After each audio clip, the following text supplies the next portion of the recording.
जंगल में बादल गरज रहे थे और जोरों की बारिश हो रही थी। जंगल के सभी पक्षी अपने अपने घरों में डरे हुए बैठे थे। काफी पक्षी तो कई दिनों से भूखे थे, क्योंकि जंगल में लगातार बारिशों से उनके घर में राशन अब खत्म हो चुका था। बादल कौवा और बिजली का भी भूख से सताए हुए कबूतर के घर जाते हैं। वो दरवाजे पर दस्तक देते हैं। चीकू जी, इस समय कौन आया होगा? तुम चिंता नहीं करो, मैं देखता हूँ। फिर तोता दरवाजा खोलता है और कौवे घर के अंदर आ जाते हैं। तोते यार, अब तो हमसे उड़ा भी नहीं जा रहा था। भूख के कारण पेट में बहुत दर्द हो रहा है। चिंकी बहन, क्या आपके पास कुछ भोजन है? अरे बिजली बहन, हमारे पास तो कुछ भी नहीं था। जो भोजन हमने बरसात के लिए जमा किया था वो तो आप दोनों ने बरसात शुरू होने से पहले ही चोरी कर लिया था। चिंकी, ऐसी छोटी मोटी शरारतें तो हम शुरू से ही करते आ रहे हैं, परंतु हमें क्या पता था कि बरसात इस बार इतनी देर तक रहेगी। ऐसी बरसात में अगर कुछ खाने को मिलेगा तो चिड़िया के घर से ही मिलेगा। यार तोते, चिड़िया की तो कुछ दिन पहले मुझसे लड़ाई हुई थी। वो तो मुझे कुछ भी खाने को नहीं देगी। मानो चिड़िया बहुत दयालु है, अगर उसके पास कुछ हुआ तो वो हमें जरूर देगी। तो ठीक है तोती बहन, चले हम सब चिड़िया के पास ही चलते हैं। फिर वो सब मानो चिड़िया के घर की ओर जाते हैं। तेज बारिश और ऊपर से ठंडी हवा ने तो गर्मियों के मौसम में ठंड बना दी थी। वो सब बहुत मुश्किल से उड़ते उड़ते मानो चिड़िया के घर पहुंच जाते हैं। दोस्तों, मैंने आपको पहले ही खिड़की से देख लिया था, इसलिए दरवाजा खोल दिया। चिड़िया बहन, हमने तो बहुत इंतजार किया कि बारिश रुक जाए, परंतु बारिश तो और भी ज्यादा तेज हो गई है। मैं और चीकू जी बहुत भूखे हैं। और हम भी। चिड़िया बहन, उस दिन जो मेरे पति ने तुमसे लड़ाई की थी, मैं उसके लिए क्षमा मांगती हूँ। मानो बहन, अगर ऐसी बारिश में हमें कुछ खाने को ना मिला तो हम सब भूख से मर जाएंगे। आप सब चिंता ना करो, मैंने बरसात के लिए भोजन जमा कर रखा है। मैं अभी आप सबको भोजन देती हूँ।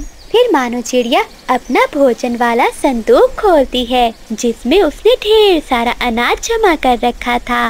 वो सब पक्षियों को भोजन देती है। मैं तो सुबह ही चिड़िया के पास आ गया था। मुझे पता था ऐसे मौसम में चिड़िया के पास से ही मिलेगा भोजन।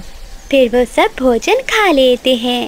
बादल जी, अब जाके पेट को कुछ आराम मिला है। मुझे तो लगा था कि मैं भूख से मर ही जाऊंगी। बाहर आसमान पर बादल और भी गहरे हो जाते हैं। वो बड़ा काला बादल खुद पर तो काबू ही नहीं कर पा रहा था। मेरे अंदर बारिश की मात्रा बहुत ज्यादा है। मैं कतरा कतरा नहीं बरस सकता, ऐसे तो मैं फट जाऊंगा। बाबा जी, आप अपने आप पर काबू रखें। अगर आप ऐसे फट गए तो जंगल में सभी पक्षी पानी में डूबकर मर जाएंगे। मेरे पास समय बहुत थोड़ा है, मैं और नहीं रुक सकता। बेटे, तुम जल्दी से जाओ और जंगल के पक्षियों को बता दो, ताकि वो सब किसी सुरक्षित जगह पर चले जाएं। बाबा, मैं अभी जाता हूँ। फिर वो छोटा बादल नीचे जंगल में आता है, परंतु उसे तो जंगल में कोई पक्षी भी दिखाई नहीं देता। ये सब पक्षी कहाँ चले गए? अगर मेरे पिताजी फट गए फिर तो सभी पक्षी मारे जाएंगे। जंगल में बहुत पानी आ जाएगा। ऐसा कहते हुए बादल आवाज देता है, कोई है, कोई है, मेरी आवाज सुनो। जंगल के पक्षियों, आप सब कहाँ हो? दोस्तों, मुझे किसी के बुलाने की आवाज आ रही है। ये कौन हो सकता है जो ऐसी बारिश में हमें बुला रहा है? चिड़िया बहन, हमें जाकर देखना होगा, शायद कोई मुसीबत में हो। चिड़िया बहन, कबूतर ठीक कह रहा है, तुम जाओ कबूतर के साथ। जंगल में बारिश बहुत तेज थी। वो दोनों बाहर आते हैं। बादल उन दोनों को देखकर उनके पास जाता है। बादल जी, सब ठीक तो है ना? हम सब पक्षी तो बारिश से डरकर चिड़िया के घर में छुपे बैठे थे। मेरे काले बादल पिताजी, जो बादलों में से सबसे बड़े हैं, वो फटने वाले हैं। मैं आप सबको बताने आया हूँ कि आप सब पक्षी किसी सुरक्षित जगह पर चले जाएं। अरे ये तो बहुत बुरी खबर है, लेकिन बादल कैसे फटते हैं? मेरे पापा ने पानी अपनी प्यास से कुछ ज्यादा ही पी लिया था और अब वो पानी का बोझ उठा नहीं पा रहे क्योंकि उन पर हवाओं का दबाव बढ़ रहा है, जिस कारण वो फट जाएंगे। तो क्या बादल हम पहाड़ों पर चले जाएं? छोटे बादल, क्या पहाड़ों पर तो नहीं आएगा पानी? बादल फटने से जोरदार धमाका होगा और बारिश की बूंदें गिरने की बजाय एकदम ढेर सारा पानी नीचे आएगा। ये अच्छा ही है कि तुम सब पहाड़ों पर चले जाओ।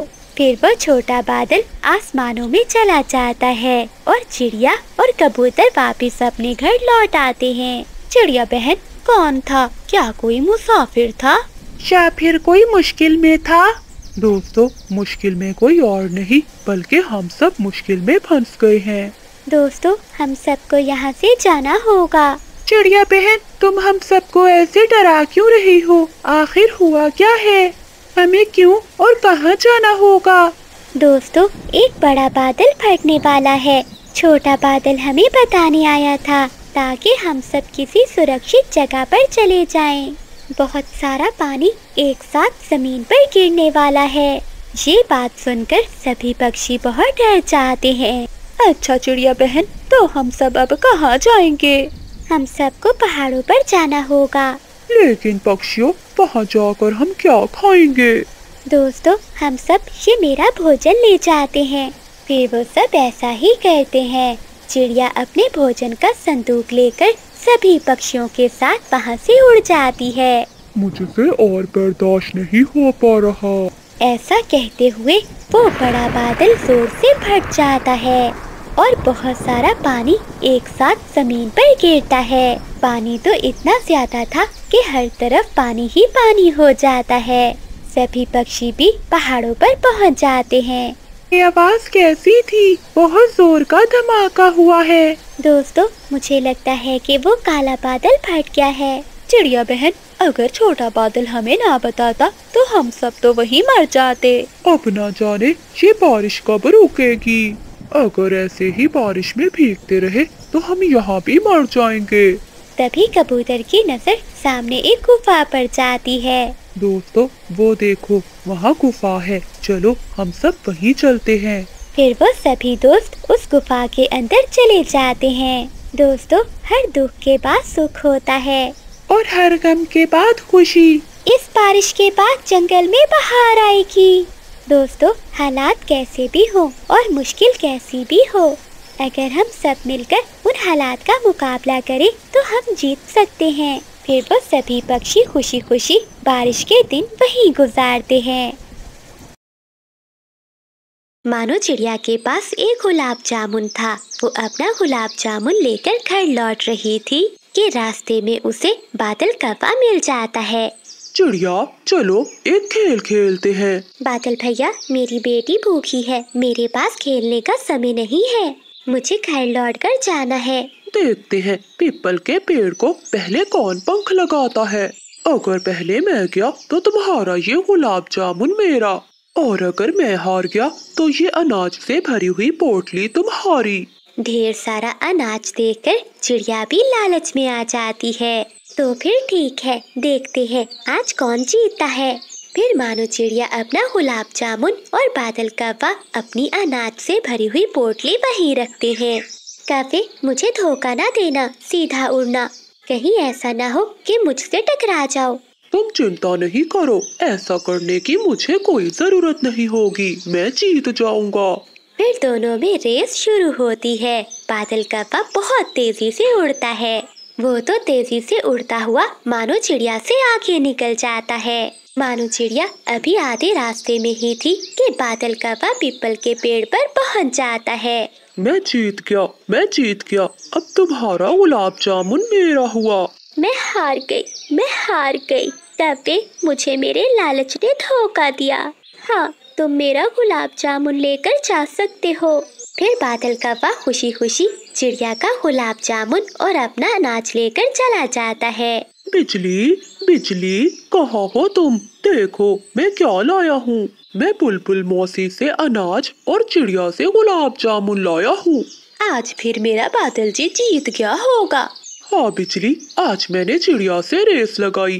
छोटी चिड़िया तो अभी आधे रास्ते में ही थी कि मैं जीत गया। कुछ दिन बीत जाते हैं। एक दिन बादल कौवा कबूतर के पास जाता है। कबूतर यार, क्या तुम बादलों तक उड़ सकते हो? हाँ, मैं बहुत ऊंचाई तक जा सकता हूँ। कई बार तो मैं बादलों से भी ऊपर तक गया हूँ। तो फिर देखते हैं बंटी कि आज कौन बादलों तक जाता है। तभी मानो चिड़िया और चीकू तोता भी वहाँ आ जाते हैं। बंटी भैया, आप ऐसा मत करें, आप हार जाओगे। जो हारेगा वो दूसरे को 3 दिन तक दाना ला कर देगा। चिड़िया बहन, तुम चिंता नहीं करो, मैं नहीं हारने वाला। चल बे बादल, देखते हैं कि आज कौन जीतता है। फिर वो दोनों उड़ते हैं। जब वो दोनों थोड़ी ऊंचाई पर जाते हैं तो हवा बहुत तेज हो जाती है। तेज हवा में ऊपर जाना बहुत मुश्किल था, लेकिन बादल कौवा तो बिना सोचे ही ऊपर से ऊपर उड़ते जा रहा था। बंटी कबूतर तो डर जाता है और वापस नीचे लौट आता है। देखते ही देखते बादल कौवा तो बादलों के पास पहुंच जाता है। तेज हवा बादल कौवे को दूर तक ले जाती है। बंटी भैया, मैंने आपसे कहा था ना कि ऐसा ना करें। अब देखें, बादल कौवा तो हवा में उड़ गया है। बादल कौवा तो हवाओं के साथ साथ उड़ता उड़ता दूर निकल जाता है। कौवे की किस्मत अच्छी थी, वो अचानक नीचे गिरता है और नीचे एक नरम घास के खेत में जाकर गिरता है। बच गया मैं। अगर मैं जमीन पर गिरता तो मेरी हड्डी टूट जाती।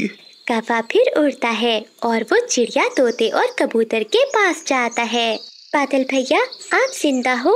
हम तो समझे थे कि आप नहीं बचोगे। अब मुझे बादल कहते हैं। बादलों तक पहुंचना तो मेरे लिए कोई मुश्किल काम नहीं। चल बे कबूतर, अब मेरा नौकर बन जा और मेरा दाना मेरे घर तक पहुंचा दे।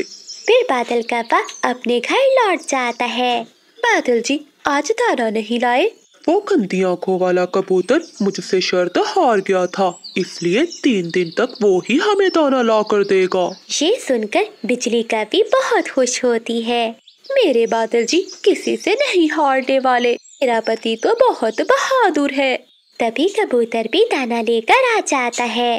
गंदी आंखों वाले, मेरे पति से मुकाबला करना कोई बच्चों का खेल नहीं है। जरा देखो तो मेरे बादल जी के पंख कितने बड़े बड़े हैं। मेरे पति से कोई भी नहीं जीत सकता। बिजली, अगर हवा तेज न होती तो मैं ही जीतने वाला था। बादल की तो किस्मत अच्छी थी जो घास पर गिरा। अगर किसी पत्थर से टकरा जाता तो बादल जीत कर भी हार जाता। मुफ्त का भोजन खाने के लिए बादल कौवा कुछ भी कर सकता था। एक दिन मानो चिड़िया और चीकू तोता बैठे हुए थे कि बादल कौवा वहाँ जाता है। बादल कौवे, कोई है इस जंगल में जो उस बड़े नारियल के पेड़ से छलांग लगा सके? मैं ऐसा कर सकता हूँ। तो फिर देखते हैं, आज तो मैं ही जीतूंगा। तोते भैया, वो पेड़ बहुत ऊंचा है, किसी के चोट भी लग सकती है। आप रुक जाएं, आप ऐसा काम ना करें। नहीं चिड़िया बहन, आज तो बादल कौवा हारेगा, जरूर हारेगा। तो फिर आजा मोटी चोंच वाले, देखते हैं।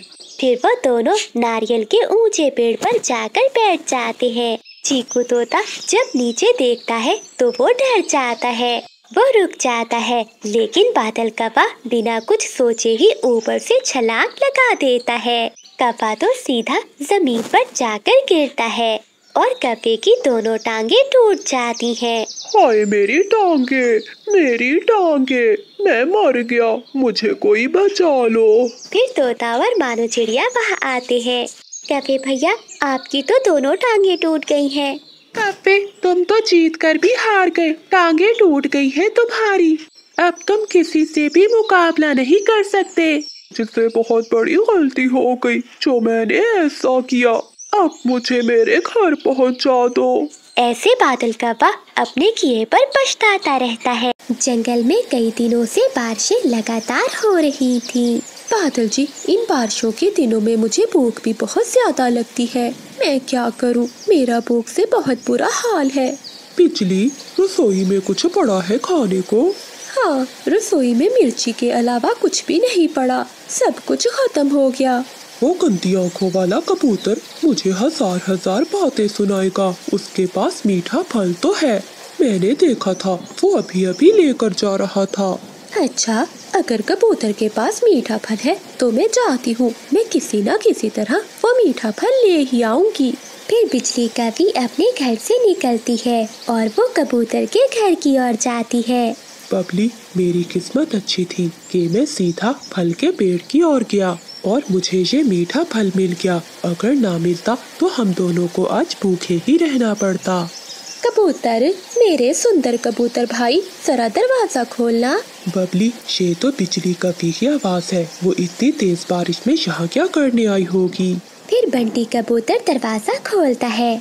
कबूतर भैया, मेरा भूख से बुरा हाल है, प्लीज मुझे कुछ खाने को दे दो। लेकिन मेरे पास तो कुछ भी नहीं है। है, आपके घर में एक मीठा फल है, मुझे सब मालूम है। लेकिन वो फल तो मैं और बबली खाने ही वाले थे। अगर खाने नहीं देना तो मुझे एक नजर देख ही लेने दो वो मीठा फल। ठीक है, चलो देख लो। फिर कबूतर बिजली कभी को घर के अंदर ले जाता है। ये मीठा फल तो बहुत स्वादिष्ट होगा। बिजली बहन, अगर हमें कोई और मीठा फल मिला तो हम आपको भी जरूर देंगे। अरे ये क्या, वो देखो कबूतर, तुम्हारे मटके के पीछे चूहा है। जैसे ही वो पति पत्नी पीछे मुड़कर देखते हैं तो बिजली कभी उनका मीठा फल लेकर वहाँ से भाग जाती है। रुको रुको दुष्ट कवि, मैं छोड़ूंगा नहीं तुम्हें। कबूतर भी बिजली कभी के पीछे भागता है, लेकिन बिजली कभी झाड़ियों में जाकर छुप जाती है। मैं कितनी मुश्किल से मीठा फल ढूंढ कर लाया था, बेशर्म कवि छीन कर ले गई। फिर कबूतर वापस घर चला जाता है और बिजली कभी कबूतर से छुपते हुए वापस अपने घर चली जाती है। शाम के बाद कबूतर और कबूतरी मानो चिड़िया के पास जाते हैं। चिड़िया बहन, अगर तुम्हारे पास कुछ दाने हैं तो हमें दे दो, हम बहुत भूखे हैं। लेकिन कबूतर भैया, आप तो सुबह मीठा फल लाए थे। चिड़िया बहन, क्या बताऊं, वो मीठा फल तो वो दुष्ट काली कवि हमसे छीन कर भाग गई।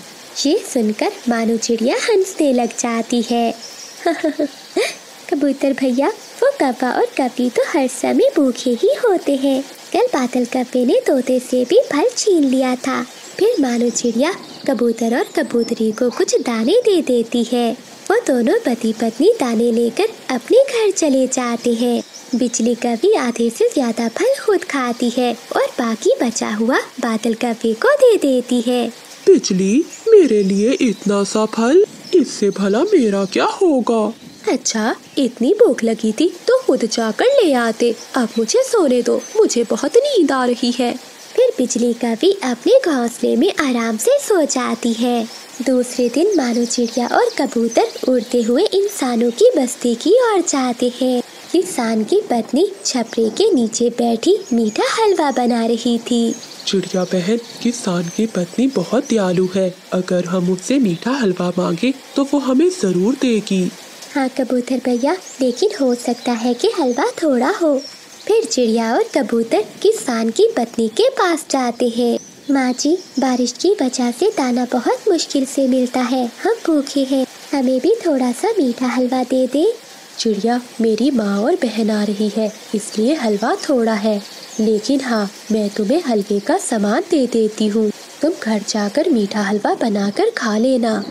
ये तो बहुत अच्छी बात है चिड़िया बहन, बहुत मजा आएगा ऐसी बारिश में मीठा हलवा बनाने का।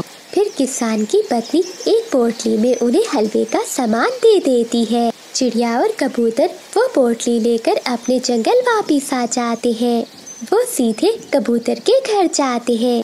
बबली बहन, मीठा हलवा तुम बनाओगी या मैं बनाऊं? मानो बहन, मैं मीठा हलवा बहुत स्वादिष्ट बनाती हूँ, आप बैठो, मैं बनाती हूँ। बबली कबूतरी रसोई में आग जलाती है और मीठा हलवा बनाना शुरू करती है।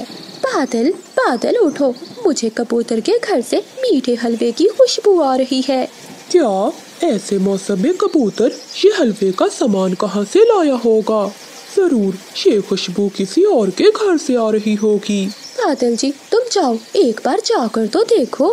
फिर बादल कौवा अपने घर से निकलता है और खिड़की से जाकर देखता है। कबूतर, कबूतरी और मानो चिड़िया सभी मिलकर मीठा हलवा खा रहे थे। चिड़िया बहन, तुम सब क्या खा रहे हो? काले कौवे, तुम भाग जाओ यहाँ से, वरना मैं लाठी उठा लूँगा। कबूतर भैया, इतना गुस्सा मत करे। चिड़िया बहन, थोड़ा सा हलवा मेरे पंख पर डाल दो। अच्छा, अपना पंख आगे करो। फिर बादल कौवा अपना पंख खिड़की से आगे करता है। मानो चिड़िया गरम गरम हलवा कौवे के पंख पर रख देती है। गरम गरम, ये हलवा बहुत गरम है। बादल कौवा जल्दी से वो गरम गरम हलवा खा लेता है और उसकी चोंच भी जल जाती है और फिर वहाँ से भागता है।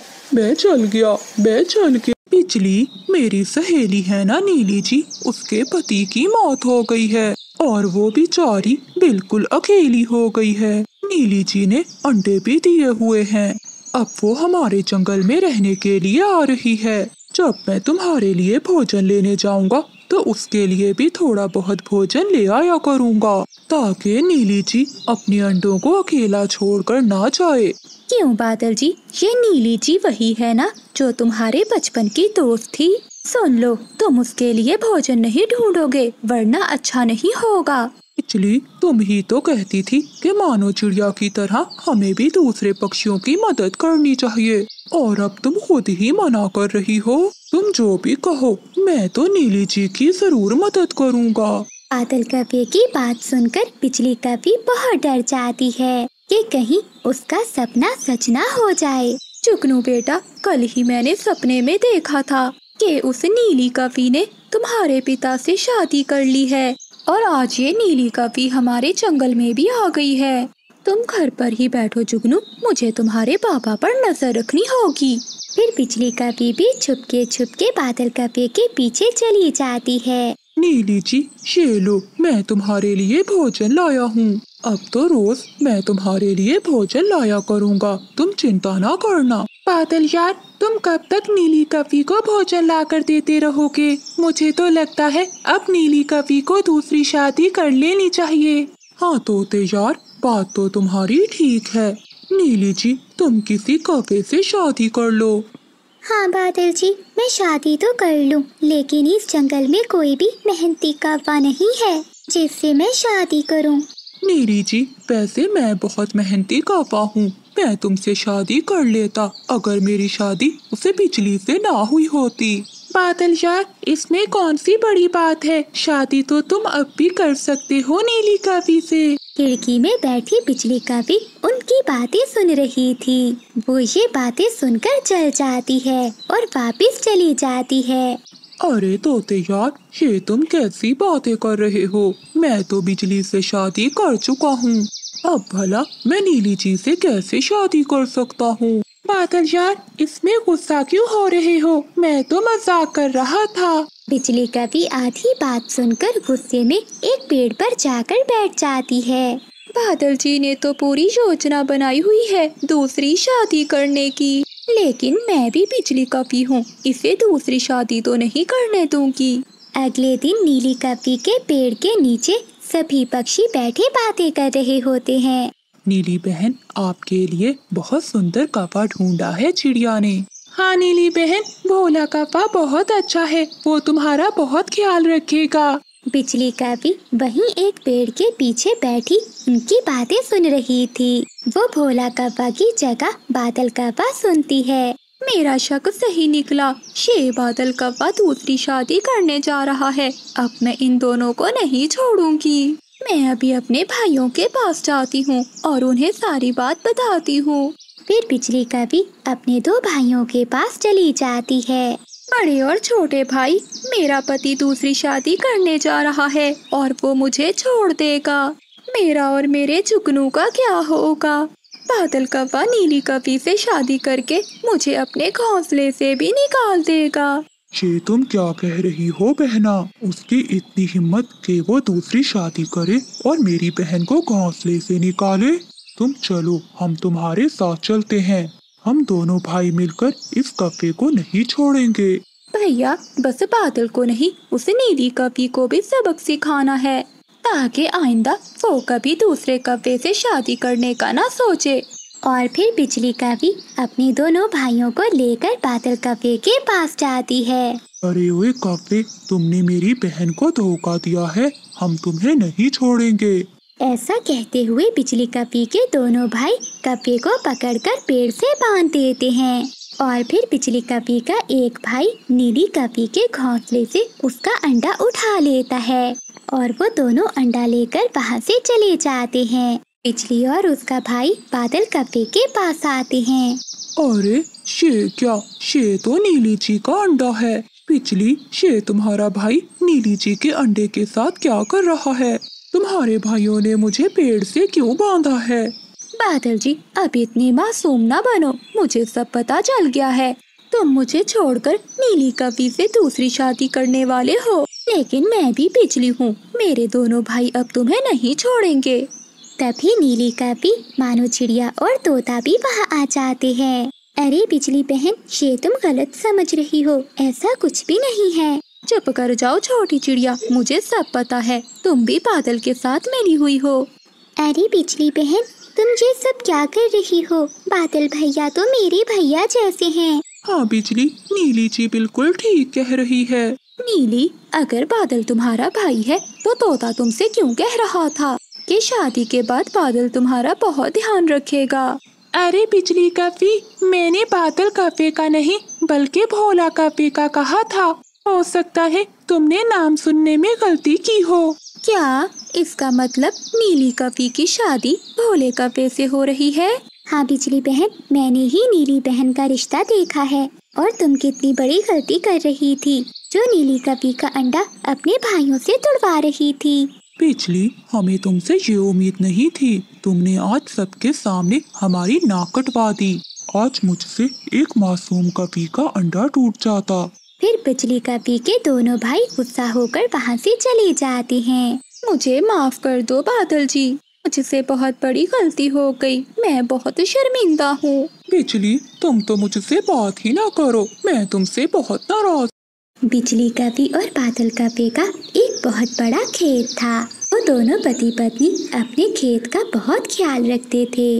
वो पति पत्नी अपने खेत में तरह तरह की फसलें उगाते थे, जिन्हें मंडी में बेचकर बहुत मुनाफा कमाते थे। लेकिन वो कव्वे बहुत कंजूस थे। कोई भी पक्षी कव्वों के खेत से सब्जी या दाना लेने आता तो वो कव्वे उसे बहुत मारते थे। देखा बिजली, हमारा खेत कितना हरा भरा है, ये सब मेरी मेहनत का नतीजा है। हाँ हाँ बादल जी, तुम अकेले नहीं, मैं भी तुम्हारे साथ काम करवाती हूँ। हाँ, और किसी भी पक्षी को हम अपने खेत से दाना नहीं खाने देंगे। हम उन छोटे पक्षियों को मुफ्त में क्यों दाना दें? मानो बहन, तुम्हें पता है कि हमारे जंगल में जो कव्वों का खेत है वो बहुत हरा भरा है और उनके खेत में तरह तरह की फसलें भी लगी हुई हैं। हाँ चीकू भैया, तुम ठीक कह रहे हो, लेकिन वो कव्वे बहुत कंजूस हैं। वो कव्वे तो अपने खेत से एक दाना भी नहीं खाने देते। चीकू भैया, अगर वो खेत मेरा होता तो मैं किसी पक्षी को भी मना ना करती। परंतु चिड़िया बहन, वो कव्वे तुम्हारी तरह तो नहीं है ना, वो तो बहुत कंजूस है। कुछ दिन ऐसे ही गुजर जाती हैं। जंगल में गर्मी बढ़ जाती है, जिस कारण जंगल में सूखे का मौसम आ गया था। अब तो जंगल में ना भोजन मिलता था और ना ही पानी। जंगल के अब सभी पक्षी भी बहुत परेशान हो गए थे, क्योंकि उन सब पक्षियों को भोजन ना मिलने के कारण 2-2 दिन भूखा रहना पड़ता था। लेकिन उन कव्वों के खेत को गर्मी के कारण जरा भी फर्क नहीं पड़ा था, बल्कि उन कव्वों का खेत तो और भी हरा भरा हो गया था। बादल जी, जंगल में सूखा चल रहा है और जंगल के सभी पक्षी भूख के कारण मर रहे हैं। देखो ना, हमारा खेत तो एकदम हरा भरा है। हाँ बिजली, हम दोनों मिलकर अपने खेत की रक्षा जो करते हैं, कुछ भी हो जाए मैं अपने खेत का एक दाना भी उन पक्षियों को नहीं दूंगा, चाहे वो सभी पक्षी भूख से मर क्यों ना जाए। चिड़िया बहन, मैं 2 दिन से भूखा हूँ, मैंने 2 दिन से कुछ भी नहीं खाया। अगर आज भी मुझे कोई भोजन ना मिला तो मैं भूख के कारण मर जाऊंगा। अब तुम ही कुछ करो, मुझे बहुत भूख लग रही है। हाँ चिड़िया बहन, मैं भी बहुत भूखी हूँ, अब तुम ही कुछ कर सकती हो, हम सबको बहुत भूख लग रही है। कबूतर भैया और बुलबुल बहन, मैंने भी 2 दिन से कुछ नहीं खाया और ना ही पानी पिया है। मुझे भी बहुत भूख लग रही है, लेकिन अब मुझे कुछ करना ही होगा, वरना सभी पक्षी भूख के कारण मर जाएंगे। लेकिन चिड़िया बहन, अब तुम क्या करोगी? हमारे जंगल में ना भोजन है और ना पानी। बस अब तो हमारे जंगल में उन कौवों का हरा भरा खेत ही रह गया है। तुम्हें तो पता है कि वो कौवे अपने खेत का एक दाना भी हमें नहीं देंगे। हाँ चीकू भैया, मैं जाती हूँ कौवों के पास और बात करती हूँ। कोशिश करके देख लो मानो बहन, लेकिन मुझे नहीं लगता कि वो कौवे मानेंगे। फिर मानो चिड़िया उन कौवों के खेत में चली जाती है। अरे ओए छोटी चिड़िया, तू हमारे खेत में क्या करने आई है? अगर हमारे खेत से कुछ लेने आई हो तो अभी चली जाओ, क्योंकि हम तुम्हें कुछ भी नहीं देंगे। देखिए बिजली बहन, हमारे जंगल में इस समय बहुत मुश्किल वक्त चल रहा है। जंगल में हर तरफ सूखा ही सूखा है। हम सब पक्षी बहुत परेशान हो गए हैं। हम सब ने तो 2 दिन से कुछ भी नहीं खाया। अगर अब भी हमने कुछ न खाया तो हम सभी पक्षी मर जाएंगे। बिजली बहन और बादल भैया, कृपया करो और हमें थोड़ा भोजन दे दो। वैसे भी कुछ दिनों में तो बारिशें शुरू हो जाएंगी। बारिशों के कारण हमारे जंगल में सूखा भी चला जाएगा। बारिश के बाद तो हमारे जंगल में हर तरफ भोजन ही भोजन होगा। नहीं चिड़िया, तुमने सुना नहीं कि बिजली ने क्या कहा कि हम दोनों तुम्हें अपने खेत से एक दाना भी नहीं देने वाले। अब चली जाओ, वरना मैं और मेरी पत्नी तुम्हें मिलकर मारेंगे। बादल कौवे की ये बात सुनकर चिड़िया उदास होकर वहाँ से चली जाती है। चिड़िया बहन, क्या हुआ? क्या कौवों ने भोजन दिया? हाँ चिड़िया बहन, बताओ, तुम चुप क्यों हो? नहीं दोस्तों, नहीं दिया उन्होंने हमें भोजन। वो कौवे बहुत बुरे हैं। अब तो मुझे पूरा यकीन हो गया है कि वो कौवे कभी भी हमें भोजन नहीं देंगे। मुझे तो पहले ही पता था, वो कौवे बहुत दुष्ट है। दोस्तों, अब तो हमारे पास एक ही हल है कि हम सब ये जंगल छोड़कर अपने साथ वाले जंगल में चले जाएं, क्योंकि उस जंगल में अभी सूखे का मौसम नहीं आया है। अभी तो उस जंगल में हर तरफ भोजन ही भोजन होगा। हम सब पक्षी कुछ समय के लिए उस जंगल में चले जाते हैं। जब हमारे जंगल में सूखे का मौसम खत्म हो जाएगा तो हम सब पक्षी वापस लौट आएंगे। हाँ चिड़िया बहन, ये ठीक रहेगा। ऐसा कहते हुए वो सभी पक्षी दूसरे जंगल की ओर चले जाते हैं। वो सभी पक्षी एक बड़े पेड़ पर अपने घोंसले बनाकर रहने लगते हैं। उस जंगल में भोजन भी था और पानी भी था, इसलिए उन सभी पक्षियों को कोई भी चिंता नहीं थी। कुछ दिन बीत जाते हैं। दूसरी तरफ जंगल में काले काले बादल आ जाते हैं और तेज बारिश शुरू हो जाती है। वो कौवे तो बारिश को देखकर बहुत खुश हो रहे थे। उन्हें तो ऐसे लग रहा था कि इस बारिश के कारण उनकी फसलें और भी बढ़ जाएंगी। जंगल में बारिश रुकने का नाम नहीं ले रही थी। 2 दिन गुजर गए थे, लेकिन बारिश तो पहले से भी ज्यादा हो रही थी। जंगल में हर तरफ पानी ही पानी था और तो और उन कौवों का खेत भी पूरा पानी से भर गया था। वो कौवे अब बहुत परेशान हो गए थे, क्योंकि उस जंगल में तो हर तरफ पानी ही पानी था। बिजली, ये क्या हो गया? हमारे खेत में तो पानी भर गया है।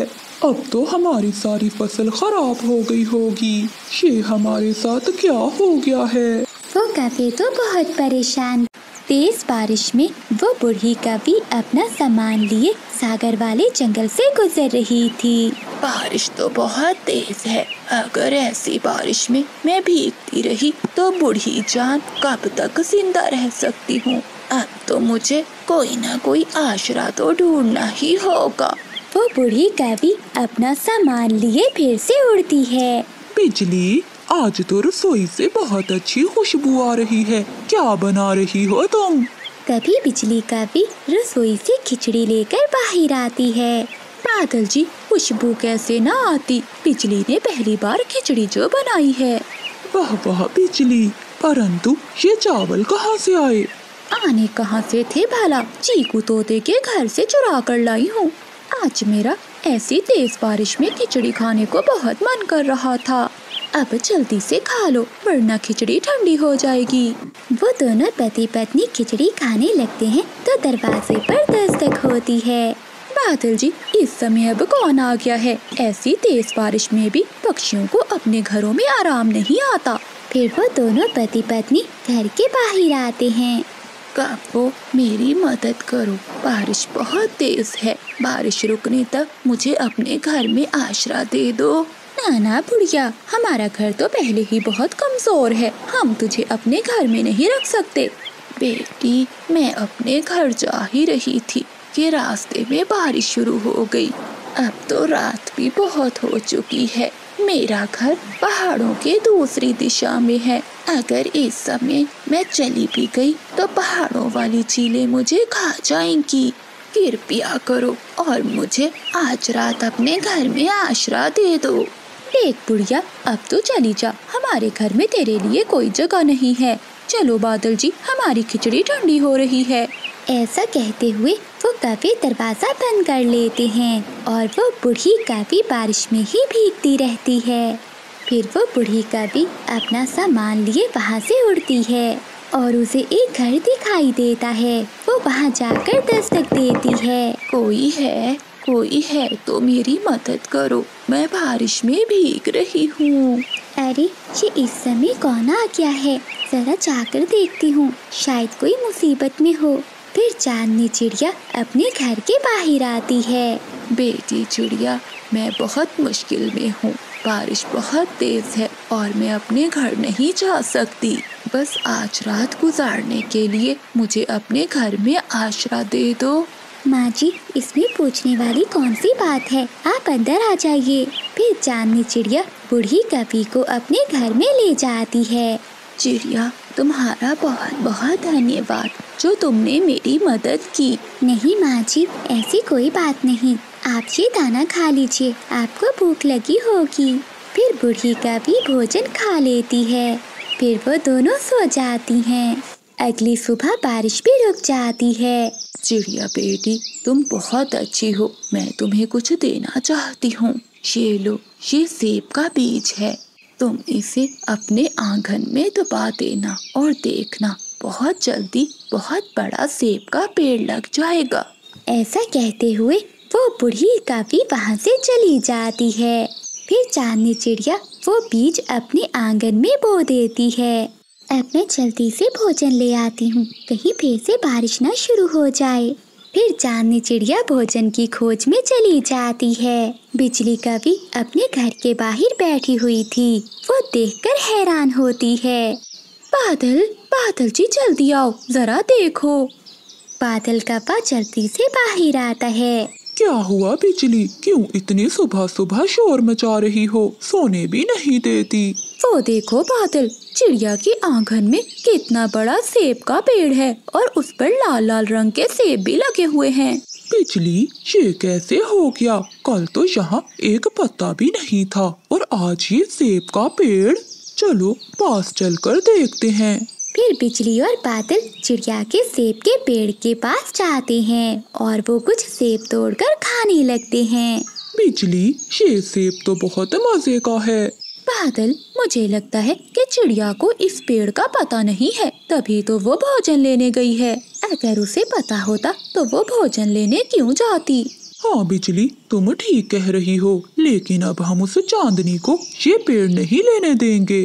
फिर वो दोनों पति पत्नी उसी पेड़ पर अपना एक घोंसला बना लेते हैं। शाम को चिड़िया जब दाना लेकर वापस आती है तो वो सेब के पेड़ को देखकर बहुत हैरान होती है। अरे, ये तो मैंने सुबह ही सेब का बीज लगाया था, इतनी जल्दी ये पेड़ भी उग गया। ये जरूर जादुई सेब का पेड़ होगा। चिड़िया पेड़ के नीचे बैठी हुई थी, तभी वो कप्पे भी वहाँ आ जाते हैं। अरे ओ छोटी चिड़िया, यहाँ क्या कर रही हो? चलो जाओ यहाँ से। क्या मतलब बिजली, ये पेड़ मेरा है और मैंने ही सुबह इसका बीज बोया था।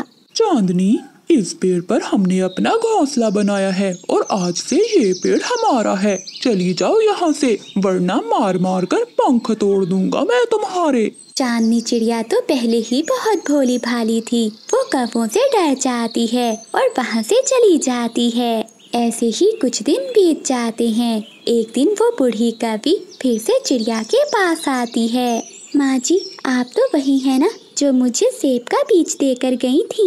हाँ बेटी, मैं वही कौवे हूँ, लेकिन बेटी उस पेड़ पर तो कौवे सो रहे हैं। बेटी वो कोई साधारण बीज नहीं था, वो एक जादुई बीज था। फिर चांदनी चिड़िया सारी बात बूढ़ी कौवे को बता देती है। बेटी ये कौवे बहुत चालाक हैं, इन्हें सबक सिखाना ही होगा। बेटी ये लो कुछ बीज, ये तुम अपने आंगन में डुबा देना, फिर देखना उन कौवों को सजा मिल जाएगी। ऐसा कहते हुए वो बूढ़ी कौवे वहाँ से चली जाती है। फिर चांदनी चिड़िया उन बीजों को अपने आंगन में डुबा देती है। थोड़ी देर बाद वहाँ ढेर सारे फलों के पेड़ लग जाते हैं। चिड़िया ये देखकर बहुत खुश होती है, लेकिन बिजली और बादल तो जल रहे थे। बादल जी ये क्या, चिड़िया के पास तो हर फल के पेड़ उग गए हैं और हमारे पास ये एक सेब का पेड़ ही है। बिजली, अब जंगल के सभी पक्षियों को पता चल गया है कि हमारे पास ये सेब का पेड़ ही है।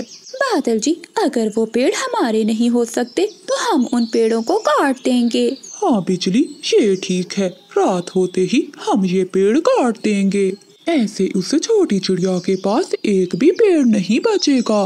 रात होते ही कुल्हाड़ी लेकर वो कौवे चिड़िया के फलों के पेड़ों के पास आ जाते हैं। जैसे ही बादल कौवा कुल्हाड़े से पेड़ काटने लगता है तो वो पेड़ की कुछ शाखाएं कौवों को मारने लगती हैं। अरे ये क्या, ये पेड़ तो हमें मार रहे हैं, छोड़ दो, हमें छोड़ दो। हाँ पेड़ जी, हमें छोड़ दो, हम यहाँ से दूर चले जाएंगे, छोड़ दो हमें। किसी तरह से अपनी जान बचाकर वो कौवे वहाँ से भाग जाते हैं। बादल जी आज मैंने आपके लिए मीठी मीठी गाजर की खीर बनाई है। क्या सच में बिजली, मीठी मीठी गाजर की खीर? आज तो तुमने मेरा सच में दिल बहुत खुश कर दिया। कहाँ है मीठी गाजर की खीर, जल्दी से लेकर आओ। ला रही हूँ, क्यों इतनी जल्दी कर रहे हो? फिर बिजली कौवी रसोई से मीठी गाजर की खीर लाकर बादल कौवे को दे देती है। बादल कौवा तो जल्दी से वो खीर खा लेता है। बिजली वाह, तुम्हारे पंखों में बहुत स्वाद है। बाबा पता है मैंने उड़ना सीख लिया है, इसी खुशी में मम्मा ने आज खीर बनाई है। जुगनू तुमने उड़ना सीख लिया, ये तो बहुत अच्छा हो गया। तभी कौवों के दरवाजे पर दस्तक होती है। घर के बाहर एक बूढ़ी कौवी बैठी हुई थी। बेटी मैं बहुत बूढ़ी हूँ और मुझे बहुत भूख लगी हुई है, मुझे थोड़ा सा भोजन दे दो। ठीक है माँ जी, आप यहीं बैठो, मैं अभी आपके लिए भोजन लेकर आती हूँ। कौवी अपने घर में आती है और खीर उठाती है। अरे बिजली, तुम ये मीठी खीर कहाँ लेकर जा रही हो? बादल जी बाहर एक बूढ़ी माँ जी आई हैं, वो बहुत भूखी हैं, उन्हीं को देने के लिए लेकर जा रही हूँ। नहीं नहीं, कोई जरूरत नहीं है उसे ये खीर देने की। रुको मैं जाता हूँ। चल चल भाग यहाँ से बुढ़िया, जब देखो मांगने आ जाते हैं। बेचारी बूढ़ी कौवी कौवे की बातें सुनकर वहाँ से चली जाती है। अरे बादल जी ये क्या किया आपने, इस तरह पक्षियों का दिल नहीं तोड़ते। मुझे ये गरीब पक्षी जरा भी नहीं पसंद, मैं इन्हें पानी ना दूं और तुम इन्हें खीर दे रही हो। एक दिन बादल कौवा अपने घर के बाहर बैठा पानी पी रहा था। तभी छोटा कीकी वहाँ आता है। कौवे अंकल, मुझे बहुत प्यास लगी है, आपके पास पानी है, मुझे थोड़ा सा पानी दे दो। जाओ जाओ जाओ, जाकर नदी से पानी पियो। अंकल गर्मी बहुत है, इसलिए नदी का पानी भी बहुत गर्म है, आप मुझे ये अपना ठंडा वाला पानी दे दें। बच्चे मैं ये पानी फेंक दूंगा, लेकिन तुम्हें नहीं दूंगा। ऐसा कहते हुए बादल कौवे को गुस्सा आता है और वो पानी नीचे फेंक दे